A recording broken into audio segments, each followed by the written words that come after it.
ಮೂಡಿಸುವ ದಾರುಣ ಘಟನೆ ನಡೆದಿದೆ.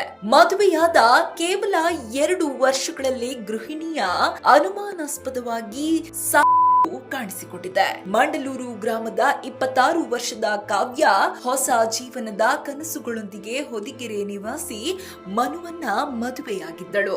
ಆದರೆ ಆ ಕನಸುಗಳು ಇಷ್ಟು ಬೇಗ ಕುಸಿದು ಬೀಳುತ್ತವೆ ಅಂತ ಯಾರೂ ಊಹಿಸಿರಲಿಲ್ಲ.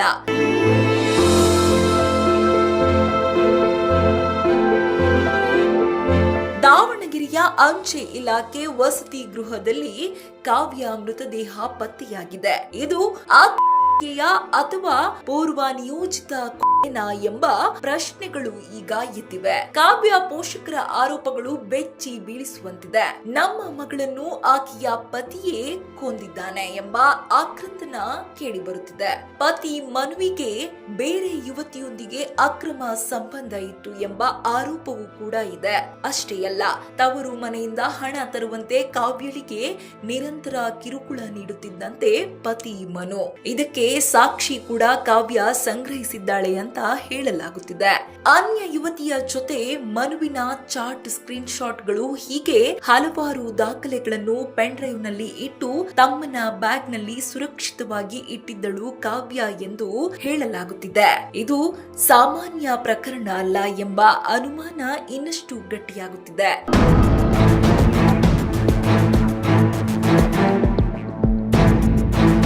ಪತಿಯೇ ಕದ್ದು ಹಿಸುಕಿ ಮಾಡಿದ್ದಾನೆ ಎಂದು ಸಂಬಂಧಿಕರ ಗಂಭೀರ ಆರೋಪ ಕೇಳಿ ಬರುತ್ತಿದೆ.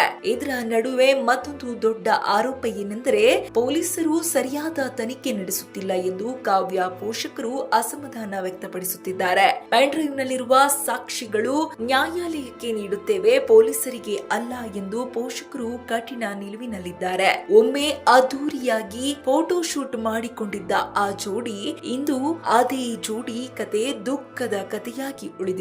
ಲಕ್ಷಾಂತರ ಸಾಲ ಮಾಡಿ ಮಗಳ ಮದುವೆ ಮಾಡಿಸಿದ್ದ ಪೋಷಕರು ಇಂದು ಕಣ್ಣೀರಿನಲ್ಲಿ ಮುಳುಗಿದ್ದಾರೆ. ಈ ಪ್ರಕರಣಕ್ಕೆ ನ್ಯಾಯ ಸಿಗುತ್ತದೆಯಾ? ಕಾವ್ಯ ಸಾವಿನ ಹಿಂದೆ ಇರುವ ನಿಜ ಏನು? ಇದೀಗ ರಾಜ್ಯದ ಗಮನ ಸೆಳೆದಿರುವ ಈ ಪ್ರಕರಣದ ಸತ್ಯ ತನಿಖೆಯಿಂದಲೇ ಹೊರಬರಬೇಕಿದೆ.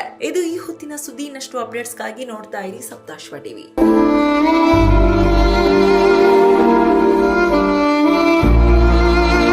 ಇನ್ನಷ್ಟು ಹೆಚ್ಚಿನ ಮಾಹಿತಿಗಾಗಿ Saptashwa TV Kannada YouTube channel ಅನ್ನು ಸಬ್ಸ್ಕ್ರೈಬ್ ಮಾಡಿಕೊಳ್ಳಿ.